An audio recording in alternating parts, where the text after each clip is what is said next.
যুবক ভালো করে শুইনো, আব্দুল কাদের জিলানী এমনি এমনি জিলানী হন নাই রে, এমনি এমনিতি জিলানী হন নাই। কেমন বড় জিলানী হইছেন, চৌকির নিচে চোর লুকায় রইছে। চুরে মনে মনে কয়, আজ আমি আব্দুল কাদের জিলানীর ঘরে যায় চুরি করব, দেখি তিনি কেমন আল্লাহর ওলি। যদি তিনি খাঁটি আল্লাহর ওলি হয় তাহলে আমি চোর ধরা পড়ে যাব, আর যদি উনি বেজাল হয় আমাকে ধরতে পারবে না। চোর আইসা ঘরের ভিতরে ঢুকছে, মালগুলি সে বস্তাবন্দি করছে। সব বস্তাবন্দি কইরা মাল গিট্টো দিয়া চুল বের হতে চায়। যেই মাত্র চোর বের হতে যাবে এমনি দেখে অটোমেটিক দরজা লেগে গেছে। আল্লাহু আকবার। চোরে কয়, ঘটনা কি? দরজা লাগাইল কেডা? মানুষ তো কেউ নাই, দরজা লাগলো কেমন করে? এইবার চোরে আবার বস্তার বান খোলে, কয় বুঝছি ধরা মনে পড়ে গেছি। চোরে বান খোলে, যেই মাত্র খোলে দরজাটা আবার লাগে, দরজাটা আবার খুললে পরে কয় এখন তো খুলছে, তাইলে আবার একটা গিট্টো দিয়ে দেখি দৌড় দিয়ে বের হইতাম নি পারি। যেই মাত্র মাল নিয়ে বের হওয়ার চিন্তা করে সাথে সাথে অটোমেটিক দরজা আবার লেগে যায়। মাল রাইখা নিজে নিজে বের হওয়ার জন্য যখন চিন্তা করে তখন ঠিকই দরজা খুলে যায় রে যুবক। যেই মাত্র মাল নিয়ে বের হওয়ার চিন্তা করে দরজা আবার লেগে যায়। এইবার পরে গেল বড় বিপদে। কয় না ঠিক আছে, তাইলে আর লোভ করবো না, আর লোভ করবো না, মাল রেখা আমি নিজে নিজে বের হই। এখন শুধু নিজে নিজে বের হতে চায়, আর দরজা খুলে না, দরজা আর খুলেই না। চোর মনে মনে কয় বিপদে পড়ে গেছি, এখন বিপদে পড়ে গেছি, বাসি কেমন কইরা? চোখের নিচে খাটের নিচে লুকায় রইছে। দেখি আব্দুল কাদের জিলানী ফজরের আজান হলে পরে ইনি তো মসজিদে যাবে, দরজা খোলা মাত্রই আমি দৌড় দিয়া দরজা দিয়া বের হয়ে যাব। আব্দুল কাদের জিলানী তিনি ঘুম থেকে ওইটা তাহাজ্জুদের নামাজ পড়েছেন, এমনি অন্তর চোখ দিয়ে দেখে ফেলেছেন তার খাটের নিচে চোর বসা।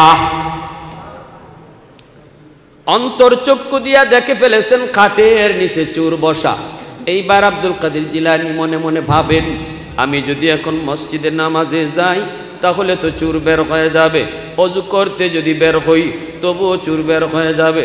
ঠিক আছে, আমি এখন তায়াম্মুম করে নামাজ পড়ে নেব। তায়াম্মুম করে তিনি যেন নামাজে দাঁড়ায় গেলেন। এইবার চোর পড়ছে বড় বেকায়দায়। ঘটনা কি? আব্দুল কাদের জিলানী অজু ছাড়া নামাজ পড়ে। ঘটনা কি? ঘটনা কি? তায়াম্মুম তো এই চোরে জানেও না, বুঝেও না। এই ভাই এইভাবে কিছুটা ফরসা হয়ে যাওয়ার পর একজন মানুষ আসলো। আব্দুল কাদের জিলানীর মনে মনে ধারণা, এই চোরকে এমনি এমনি সারা যাবে না, চোরকে চোর না, চোরকে আমি অলি বানায়া সারবো। আল্লাহু আকবার, জোরে বলেন। চোরকে আমি অলি বানায়া সারবো। সিরিয়া থেকে একজন মানুষ এসে কয়, হুজুর আমাদের এলাকায় একজন আল্লাহওয়ালা লোক লাগবে, যে মানুষকে দিন শিখাবে, মানুষকে তালিম দিবে। একজন আল্লাহওয়ালা লোক আপনি দিয়া দেন। আব্দুল কাদের জিলানী খাটের উপরে বৈশা কয়, আমার খাটের নিচে একজন আল্লাহর ওলি আছে, তারে তোমরা লয়া যাও। খাটের নিচ থেকে টাইনা বাইর করছে চুররে। কয় হুজুর মাপ চাই, হুজুর মাপ চাই। হুজুরে কয় মাফ দিলে এমনি দিলে হবে না, তুমি এখন এদের এলাকায় যাইবা, যাইয়া এদেরকে দিন শিখাইবা, তালিম দিবা, মারিফত শিখাইবা। হুজুর আমার কাছে মারিফত আছে কিতা, আর আমি শিখাই মুখী, আমি জানি কি শিখাই মুখী। আব্দুল কাদের জিলানী কয়, আমার জামাটা আনো। জামাটা আনার পরে চুরের গায়ে ওনার জামাটা লাগাই দিছে। যেই মাত্র ওনার জামা পরাইয়া দিছে, সাথে সাথে মারিফতের জ্ঞান চুরের ভিতরে আল্লাহ ঢুকাইয়া দিছে। সুবহানাল্লাহ, জোরে কোন।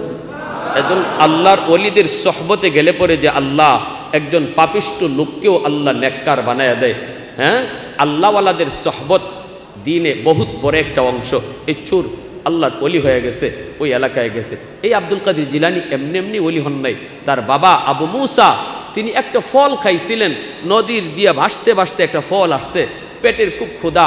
আব্দুল কাদের জিলানীর বাবা কয়, নদীতে ভাসতেছে একটা ফল, এটা না হয় খাইয়া ফেলি। উনি তুইলা খেয়ে ফেলছেন। খাওয়ার পরে মনে হইছে, হায় হায় আমি যে ফলটা খাইলাম, এই ফলটা কোন গাছের, কোন মালিকের, কোন বাগানের, আমি তো তার অনুমতি নিলাম না। হায় হায় আমি এটা কি করলাম, এটা কি করলাম। আমরা যে আমের দিনে আম গাছের নিচে গেলে আম গাছের নিচ থেকে আমরা অনেক আম পাইলেই এটা নিজের গাছের আম মনে করে খায়া ফেলি, এটা কি জায়েজ? কি কর? ওই আরেক ভাই কইতেছে হুজুর খালি এটা তো ভালোই আছিল, চুরি করে যে খায়। গাছের দ্বারের রাস্তার পাশে গাছের আম চুরি করে খাইলে বলে এটা জায়েজ। রাস্তার পাশে গাছ লাগাইলো কেন? কোন গাছের আম যদি ফরে, এই পাওয়া আমটাও মালিকের অনুমতি ছাড়া খাওয়া না জায়েজ। গাছ থেকে ফরলেও মালিকের মালিকানা যায় না। ভালো করে মাসালা বুঝছেন? গাছ থেকে ফরলেও মালিকের মালিকানা জুড়ে কর না, সবাই কয় না, কয় হুজুর এটা কইলে আমি ফেসে পড়ে দিব, জীবনে কত আম খাইছি। গাছ থেকে ফরলেও মালিকের মালিকানা যায় না।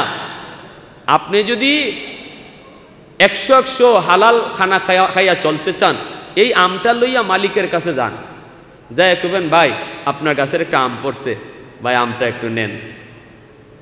গাছের মালিক যদি ভদ্র হয়, হেও যদি মানুষের বাচ্চা হয়, তাহলে হে কি এই আমটা রাখবো? জোরে করে সবাই কয় না, যুবকরা কয় না? হ্যাঁ, তুমি তার গাছের একটা ফাওয়া আম মালিকের গরনিয়া কইলা ভাই তোমার গাছের একটা আম পড়ছে, ভাই আমটা নেও। হে যদি এই আমটা নেয়, তো বোঝা গেল এর ভিতরে মানবতা মনুষ্যত্ব কিছুই হে কি কইব? কইব আরে ভাই এটা কও কি তুমি আম পাই আমার ঘরে লই আইছো, এরকম কত আম কতজনে খাইছে আজ পর্যন্ত, কেউ লই আইলো না, ভাই তুমি খাও, বাবা তুমি আমটা খাইয়া লাও, খুশি মনে দিব। 100-এর 100 হালাল। ই আম খাইয়া যা রক্ত হইব, ই রক্ত জিকির করব। আর না জানাইয়া না জিগাইয়া অনুমতি না লইয়া খাইলে এই রক্ত বানাইয়া তাহাজ্জুদের সময় জুম্মুর জিকির করলেও কোনো লাভ হইতো। এজন্য হালাল জিনিসটা এবাদতের পূর্ব শর্ত। আব্দুল কাদের জিলানী রহমতুল্লাহ আলাইহির বাবা ইনি করছেন কি, না আমার মালিকের অনুমতি নিতে হবে। নদীর উল্টা দিকে চলতে শুরু করলেন, স্রোতের তালে তালে তো ফলটা বাড়ছে। এইবার স্রোতের উল্টা দিকে তিনি চলতে শুরু করলেন, বাগান তালাশ করেন, বাগান কোন বাগান থেকে ফলটা আসলো। যাইতে যাইতে তিনি বাগানটা পেয়ে গেলেন। নদীর কিনারা একটা বাগান, এই বাগানটা পাইয়েই তিনি বাগানের মালিকের কাছে গেলেন, যায় বলতেছেন ভাই, ও ভাই আমি আপনার বাগানের একটা ফল খেয়ে ফেলেছি। কই বাড়ি কই তোমার? কই বাড়ি আমার ফরিদপুর। কই তোমার ফরিদপুর বাড়ি, তো আমার ফল খাইছো কেমনে? কই আপনার বাগানের ফল পানিতে পড়ছে, এই পদ্মা নদীর পানি স্রোতের তালে তালে ফরিদপুর গেছে, আমি নদীর কিনারে আসছি, ফলটা দেখে আমি খেয়ে ফেলেছি। এরপরে আমার ভিতরে ভয় ঢুকে গেল, এই ফলটা কোন গাছের জানি, কোন মালিকের জানি, অনুমতি ছাড়া আমি খেয়ে ফেললাম, আমার আল্লাহর কাছে জবাব দিব কি, আমার নামাজ রোজা কেমন করে কবুল হবে? এজন্য আমি আপনার তালাশে খুঁজে এসেছি, আপনি আমাকে দয়া করে যদি মাফ দেন, আমি তো ফলটা খেয়ে ফেলেছি, ফেরত চাইলে দিতে পারবো না, তবে মাপ চাই। বাগানের মালিক তিনি আল্লাহওয়ালা, তিনি মনে মনে কই এ তো সাধারণ কোনো যুবক নয়, এই যুবক সাধারণ কোনো যুবক নয়, তার ভিতরে আল্লাহ পাকের মারিফত, আল্লাহ পাকের ভয়, আল্লাহ পাকের তাকওয়া, এর দ্বারা তার হৃদয়টা আলোকিত। বাগানের মালিক কয়, মনে মনে কয় এই যুবককে হাতছাড়া করা যাবে না। বিবির সাথে পরামর্শ করে, বিবি গো এই যুবককে হাতছাড়া করা যাবে না, আমাদের একটা সুন্দরী যুবতী মেয়ে আছে, আমার মেয়েটাকে কোন যুবকের কাছে বিয়ে দিব? আজ পর্যন্ত আমি যুবক তালাশ করে পাচ্ছিলাম না, আল্লাহ আমাকে যুবক আল্লাহ মিলায়া দিছে। আল্লাহু আকবার। এ যুবক, মাফ করতে পারি, শর্ত হলো 10 বছর আমার বাড়িতে তোমার চাকরি করতে হবে, আমার বাড়িতে চাকরি করতে হবে। আব্দুল কাদের জিলানী রহমতুল্লাহ আলাইহির বাবা আবু মুসা সালে জঙ্গি তখন তিনি বলেন, যে শর্ত আপনি দিবেন আমি সব মানব। তিনি তার বাড়িতে এরকম গোলামি করলেন, চাকরি করলেন, মেয়াদ শেষ হওয়ার পর যাইতে চান, তখন বাগানের মালিক কয়, যুবক আরেকটা কাম রইছে, আরেকটা শর্ত আছে, যদি ওই শর্তটা মানো তাহলে আমি তোমাকে মাফ করব। কি সেই শর্ত? শর্তটা হলো আমার একটা মেয়ে আছে যুবতী, অন্ধ, চোখে দেখে না, বুবা, কথা বলতে পারে না, কানা, চোখে দেখে না, মুখে কথা বলতে পারে না, কানে শুনে না, ঠিক মতো ধরতে পারে না, হাতটাও তার বেকার, পা নাই, চলতে পারে না, লুলা, কালো, কুৎসিত কালো। এই মেয়েটাকে যদি তুমি বিয়ে করো তাহলে আমি তোমাকে মাফ করব।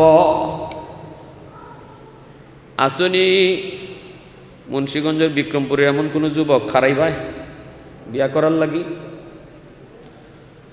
কেউ আছে এরকম? বড় পীর আব্দুল কাদের জিলানী রহমতুল্লাহি আলাইহির বাবা আবু মুসা সালে জঙ্গি কয়, আপনি যেই শর্ত আমাকে দিবেন সব শর্ত আমি মানতে রাজি, কারণ আমি আল্লাহর আদালতে মামলা লইয়া উঠতে চাই না। দুনিয়ার আদালতের মামলা দুনিয়াতে ডিসমিস করো। এ যুবক, দুনিয়ার মামলা দুনিয়াতে ডিসমিস করো। আরেকজনের হক মাইরা আল্লাহর আদালতে যারা বিচার নিয়ে উঠবা, ওই আদালত বড় সঙ্গীন, বড় সঙ্গীন। ওই আদালতে আল্লাহর সামনে মাপ নাই, মাপ নাই। আল্লাহ পাক রব্বুল আলামিন তার হকটা আল্লাহ মাফ করবে, কিন্তু বান্দার হক আল্লাহ মাফ করবে না। কারো জমি দখল করেছ, কারো টাকা তুমি মাইরা দিছ, কারো ইজ্জতের উপরে আঘাত করেছ, আল্লাহর আদালতে এই বিচার হবে সঙ্গীন, বড় বিচার। রব্বুল আলামিন বলবে, বান্দারে আমি এক ওয়াক্ত নামাজ তোর কাজা হয়েছে আমি মাফ করে দিলাম, কিন্তু আরেকজনের হক মারছো এটা আমি মাফ করব না। এজন্য মানুষের মামলা লইয়া আল্লাহর আদালতে উঠবা না। মানুষের মামলা দুনিয়ার আদালতে শেষ করো, আল্লাহর আদালতে উঠো না। আল্লাহ পাকের মামলা লইয়া যদি উঠো আল্লাহ চাইলে মাফ করবে। মানুষের মামলা লইয়া আল্লাহর আদালতে যেই উঠবে সেই আল্লাহর কাছে ধরা খেয়ে যাবে, ধরা খেয়ে যাবে। এজন্য ভাইয়েরা বন্ধুরা, বড় পীর আব্দুল কাদের জিলানী রহমতুল্লাহি আলাইহি এমন একটা শর্ত যেটা কোনো যুবক মানতে পারে না, এই শর্তটাও ইনি মাইনা নিছেন। কিন্তু ভাইয়েরা মূলত ওই বাগানের মালিকের মেয়েটা কানাও না, লুলাও না, অন্ধও না, কিছুই না, বরং পরিপূর্ণ সুন্দরী, রূপসী, কুমারী। হার লাইনে আল্লাহ পাক তারে 100 দিছে। বাসর ঘরে ডুইকে আব্দুল কাদের জিলানীর বাবা দৌড় দিয়া বের হইয়া, কে আমাকে, কাকে আপনি দিছেন? মনে হয় আপনি ভুল করেছেন, আপনি যেই মেয়ের কথা বলছেন আমার বাসর ঘরে এমন কোন মেয়ে তো বসা নাই, সে তো রূপসী লাবণ্যময়ী, সে তো অনেক রূপবতী, তার তুলনা হয় না, মনে হয় আপনি ভুল করেছেন। এইবার বাগানের মালিক কয়, না রে বাবা, ভুল করি নাই, আমি ঠিকই করেছি। আপনি না বললেন অন্ধ? অন্ধ বলার কারণ হলো আমার মেয়েটা আজও পর্যন্ত বেগানা কোনো পুরুষ আমার মেয়ে দেখে না। কেন বলেছেন বুবা? কয় আমার মেয়েটা আজও পর্যন্ত কোনো বেগানা পুরুষের সাথে কথা বলে নাই। কেন বলেছেন কান এইরকম বদির? আমার মেয়েটা আজও পর্যন্ত কোনো গান বাজনা এইরকম কোনো গুনার কথা কান দিয়ে শুনে নাই, না পা দিয়ে কোনো অন্যায় কাজে যায় নাই। এজন্য আমি এইগুলা বলেছি। এরকম বাপ মার গর্ভ থেকেই আল্লাহ পাক জগৎ বিখ্যাত আল্লাহর ওলি আব্দুল কাদের জিলানী আল্লাহ জন্ম দিয়েছে। আমি পড়ি না নামাজ আর আশা করি আমার সন্তান আব্দুল কাদের জিলানী হোক, এটা কি কোনোদিন সম্ভব? হ্যাঁ, আমি খাই সিগারেট আর আমি মনে করি আমার ছেলে আল্লাহর ওলি হোক, এটা কেমনে হবে? ঘরে যদি টেলিভিশন চলে, ঘরে যদি সিরিয়াল চলে, ইন্ডিয়ান নাটক চলে, আর আমি যদি আশা করি আমার সন্তান হাফেজে কোরআন হোক, কেমনে হবে? এজন্য আল্লাহ নবী বলেছেন, বাপ মা আগে সোজা হয়ে যাও যদি আদর্শ সন্তান পেতে চাও। যদি তোমার সিদ্ধান্ত সঠিক হয় তাহলে সদর সাহ হুজুরের মতো, শামসুল হক ফরিদপুরীর মতো সন্তান আল্লাহ আজও তোমাকে দান করবে। এখনো ওই মায়ের পেট থেকেই, এরকম একজন মায়ের পেট থেকেই সদর সাহ এসেছে, এই মা এখনো আছে। কিন্তু দরকার শুধু ওই মায়ের মতো একজন মা, ঠিক কিনা জোরে কোন? এরকম একজন মা দরকার। আর যদি আমি এরকম সিদ্ধান্ত ভুল করি, আমি আমার সিদ্ধান্ত যদি ভুল করি, আমার চলা যদি আমি ঠিক না করি, আমি যদি রং পথে চলি, আর সন্তানের লেখাপড়ার ব্যাপারে যদি আমার সিদ্ধান্ত ভুল হয়, শুরুতেই যদি তারে কেজি স্কুলে ভর্তি কইরা আগডুম বাগডুম গোড়াডুম সাজে শিখায়, আর এখন তো ব্যাঙ্গের নাইসও শিখায়। হ্যাঁ, হাই হাই রে, শিক্ষা ব্যবস্থা কই যাইতেছে আল্লাহ আল্লাহই জানে।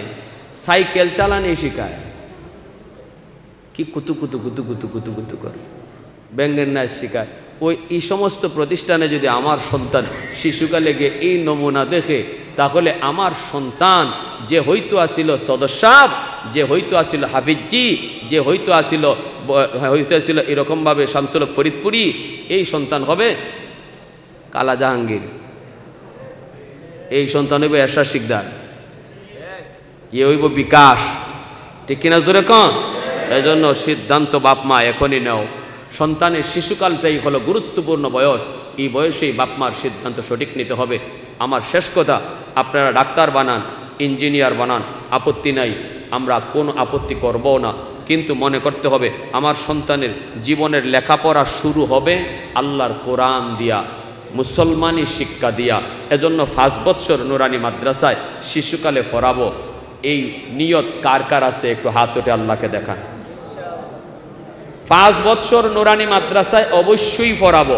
এরপরে যদি আমি সিদ্ধান্ত নেই তারে জেনারেল শিক্ষায় শিক্ষিত করার, আমাদের কোনো বাধা নাই।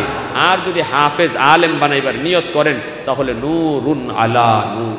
আল্লাহ আমাদের সবাইকে আমল করার তৌফিক দিন। কে আছে?